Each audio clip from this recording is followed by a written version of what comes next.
The government's being urged to do more to make sure that post-Brexit farming and animal standards are guaranteed in law. There's concern new legislation currently going through Parliament could result in a lowering of food standards in future trade deals. The celebrity chef, Jamie Oliver, is one of those lobbying the government, as our political correspondent Alex Forsyth reports.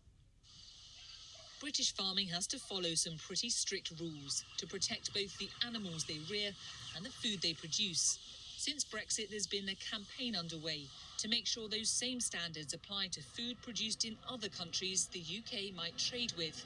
And they've got some high-profile backing. You know, there's hundreds of banned pesticides and herbicides that we don't use in Britain that they do in North America. A bad trade deal is bad for public health. That's my main concern is child health, my main concern. But then, of course, it's public health. Their parents, they're pretty important too. And then you've got farming. We've got a farming community that holds some of the best standards in the world. If they have to fight against an influx of lower standard products, they're not geared up for that. The government's repeatedly said standards won't be compromised, but campaigners want that to be legally binding. No one person should ever be able to promise the British public that it's all going to be all right. That's why we have legal frameworks. Blimmin' hell, like, all we're asking for is debate in Parliament and not a backdoor to do a quick deal. You know the government has set up this Agriculture and Trade Commission, which they say can oversee the trade deals, make sure the standards are up to scratch. Why is that not enough? Because they don't have any legal power, as far as I can work out. So for me, it just feels like a gesture just to shut everyone up. Despite the government's reassurance, there's pressure building here too. Next week, the Agriculture Bill is before the House of Commons. That's part of the framework for food and farming after Brexit.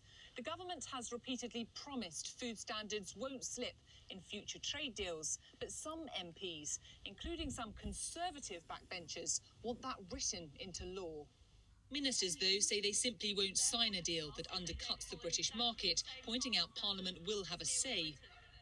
We're absolutely clear that we're going to stand up for our high standards in any deal we strike, including with the United States, and making sure that the high standards our farmers operate to will not be undermined.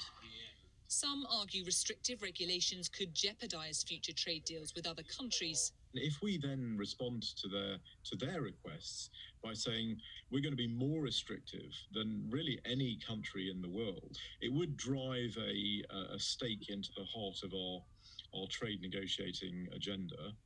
But many in the UK's farming communities remain concerned.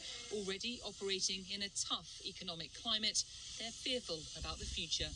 Alex Forsyth, BBC News.